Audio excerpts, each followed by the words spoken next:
سرکار زمین پہ تشریف لے آئے، آنکھیں میرا تامت دے دو، میرا تامت دے دو، تو جلدی سے انہوں نے تامت دیا تو حضور نے باندھ لیا۔ پھر طبیعت مبارک میں تسلی ہوئی، یعنی ہم اس رسول کے غلام ہیں کہ جن کے تو وجود سے کپڑا اتر جائے تو حضور برداشت نہیں کرتے، قبول نہیں فرماتے، تکلیف شروع ہو جاتی۔ لیکن یہاں نوجوان ہیں اور بڑا قد کاٹ ہے اور بڑے بڑے سمجھدار لوگ ہیں، گرمی آتی ہے تو شارٹ کپڑے پہن کے گھومتے ہیں، ان کو خیال نہیں کہ یہ وہ والا لباس ہے جو باہر تو کیا گھر میں اماں کے سامنے نہیں پہننا چاہیے، بہنوں اور بیٹیوں کے سامنے نہیں پہننا چاہیے۔ آپ کی گفتگو میں شرم و حیا ہو، آپ کے لب و لہجے کے اندر حسن ہو۔ آپ کو پتہ ہے نبی پاک صلی اللہ علیہ وسلم نے فرمایا میری امت میں سب سے زیادہ حیا کرنے والے عثمان غنی ہیں، عثمان غنی سب سے زیادہ حیا کرنے والے۔ آپ فرمایا کرتے تھے جب سے حضور کا چہرہ دیکھا ہے میں نے کبھی اپنی شرمگاہ بھی نہیں دیکھی، میں نے آنکھوں کا وضو نہیں توڑا، اور جب سے حضور کے دست مبارک میں نے بیعت کے لیے سیدھا ہاتھ بڑھایا تو پھر سیدھا ہاتھ میں نے کبھی گندگی کو نہیں لگایا۔ حیا، آپ باتھ روم کے اندر بھی غسل فرماتے تھے تو کپڑوں سمیت کرتے تھے۔ کسی نے کہا حضرت واش روم کے اندر کیوں نہیں کپڑے اتارتے؟ آپ فرمانے لگے باہر بندوں سے حیا کرتا ہوں، اندر جاتا ہوں تو رب سے حیا آنی شروع ہو جاتی، وہ تو دیکھ رہا ہے نا۔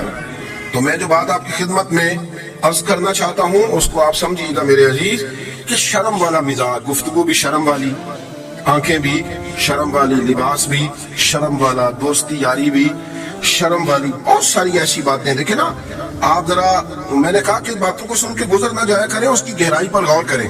حضور علم کا سمندر ہے، سرکار سے زیادہ علم دنیا میں کسی کے پاس موجود نہیں ہے، اور صحابہ کو موقع ملا ہوا اس سمندر سے فیض لینے کا، لیکن ان کی حالت یہ ہے کہ حضرت علی المرتضیٰ فرماتے ہیں 14 دن گزر جاتے، حضور سے کچھ سوال پوچھنا ہوتا تھا پر میں شرم کے بارے نہیں پوچھ پاتا تھا۔ 14 دن بخاری شریف میں موجود ہے۔ ایک دن نبی پاک صلی اللہ علیہ وسلم نے پوچھا صحابہ سے کہ وہ کون سا درخت ہے جس کے پتے نہیں گرتے، اور وہ درخت اس طرح ہے جس طرح مومن ہوتا ہے، وہ درخت میرے مومن کی طرح بتاؤ۔ حضرت عبداللہ ابن عمر فرماتے مجھے پتا تھا کہ وہ کھجور کا درخت ہے، لیکن چونکہ ابوبکر صدیق بھی بیٹھے ہیں، عمر فاروق بھی بیٹھے ہیں، مولا علی بھی بیٹھے ہیں، عثمان غنی بھی بیٹھے ہیں، اتنے جید لوگ بیٹھے ہیں، تو مجھے حیا آتی تھی کہ میں کیوں جواب دوں۔ اتنے سرکار نے کئی دفعہ پوچھا، لوگوں نے کئی اور درخت بتائے پر فرمایا تمہارا جواب درست نہیں ہے۔ آپ حیا کے اس پہلو پر غور کریں کہ سوال کا جواب آتا ہے، سوال کا جواب، یعنی مجھے سوال کا جواب آتا ہو پھر میں دوں نہ، مجھے بدعزمی نہ ہو جائے گی۔ یہ کیسے ممکن ہے کہ میری رات گزر جائے، مجھے پتا بھی تھا میں نے بتایا نہیں۔ بہت سارے لوگ آ کے بہت ساری باتیں بتاتے ہیں، بہت ساری باتیں وہ سمجھاتے ہیں، تو ہم غور سے ان کا چہرہ دیکھنے لگ جاتے ہیں، کہتے ہیں یار اس کا تو دعویٰ تھا کہ میں سمجھ نہیں آتا ہوں، تو یہ تو ہمیں سمجھا رہا ہے، چلو الحمدللہ ہم سمجھنے کو تیار ہیں۔ لیکن میرے عزیز پتہ بھی ہے جواب کا، علم بھی ہے، لیکن فرماتے ہیں میری حیا نے مجھے اجازت نہ دی کہ میں جواب دوں۔ آپ فرماتے ہیں پھر حضور سے صحابہ نے عرض کی کہ یا رسول اللہ آپ ہی بتا دیں وہ درخت کون سا ہے، تو حضور نے فرمایا بھئی وہ کھجور کا درخت ہے۔ آپ فرماتے ہیں میں دل میں کہہ رہا تھا کہ الحمدللہ میرا جواب درست ہے، حالانکہ میں نے جواب دیا ہی نہیں۔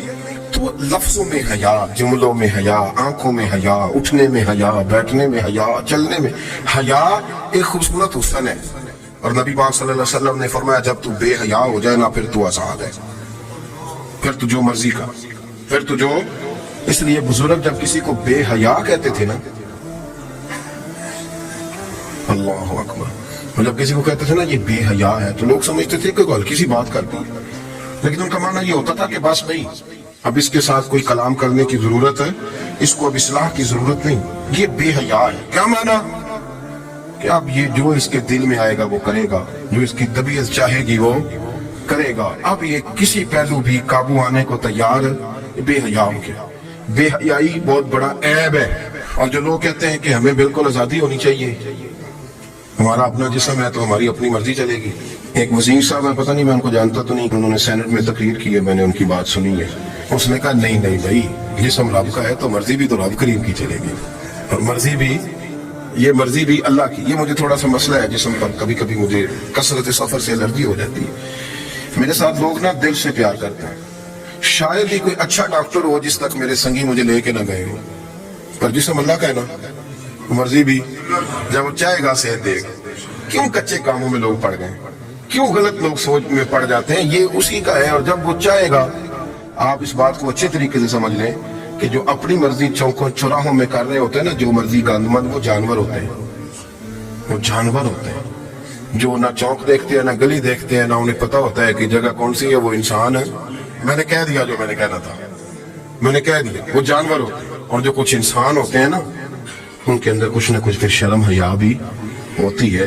وہ چوکوں چوراہوں میں وہ حرکتیں اور وہ کام نہیں کرتے جو جانور کرتے ہیں۔ ان کے لیے بڑے پردے ہوتے ہیں، ان کے لیے بڑی باتیں ہوتی ہیں، ان کے لیے بڑا کچھ ہوتا ہے۔ جو بالکل آزاد ہو جائے، کوئی پتہ نہ ہو کس وقت کیا کہنا کیا کرنا ہے، تو پھر وہ دائرہ انسانیت سے خارج ہو جاتا ہے۔ ہم آپ کو کیا دعوت دیں؟ آپ تو وہ باتیں کر رہے ہیں جو اسلام کا انسانیت کے حق میں بھی ٹھیک نہیں۔ آپ تو وہ والی باتیں کر رہے ہیں جن کا انسانیت بھی تقاضا نہیں کرتی کہ یہ باتیں ہونی چاہیے۔ لیکن ایک بات، میں تو جذباتی نہیں ہوتا، میں بڑے غور سے چیزوں کو دیکھتا ہوں، سنتا ہوں، اور نہ میں ان موسمی مینڈکوں کی۔ وہ مجھے عادق صاحب کہنے لگے جی بڑے بڑے مولوی ایک بندے کے ساتھ بیٹھے ہوئے ہوتے تھے اور وہ روزے میں بڑے بڑے درس دیتا تھا، تو وہ بھی فلانی فلانی حرکتیں کر رہا ہے۔ تو میں نے کہا ہم نے تو پرانا کہا تھا کہ موسمی مینڈک ہے، تو پرانے کہہ رہے ہیں کہ اداکار ہے، تو وہ جہاں کاسٹ کریں گے وہاں وہ اداکاری کرے گا۔ آپ کسی مذہبی جگہ کر لیں تو وہاں کر لے گا، کہیں اور جگہ کریں گے تو ہم تو پرانا کہہ رہے ہیں۔ تو کسی کو کبھی سمجھ آتی ہے تو کسی کو کبھی اور جگہ جا کے سمجھ آتی ہے۔ ہم ان لوگوں سے پریشان نہیں ہوتے، کیوں؟ سن لیں، کوئی مایوسی نہیں، ان کے اندر جتنا زور ہے وہ لگائیں۔ یہ ملک بنا ہے رسول اللہ کے نام پہ، یہ اللہ نے تحفہ دیا ہے امت مسلمہ کو، یہ نبی پاک کے نام پہ بنا ہے، تو یہاں جھنڈا بھی وہی والا بلند ہونا ہے جو مدینے والے رسول کا جھنڈا ہے، اور یہاں وہی کام چلے گا جو نبی پاک نے بیان فرمایا۔ تو اس طرح کئی لوگ آتے ہیں، وہ شور شار کرتے ہیں، چلے جاتے ہیں۔ اتنے نہ پریشان ہوا کریں، بہت سارے لوگ تو بیچارے اس قابل بھی نہیں ہے کہ ان کا نام لیا جائے۔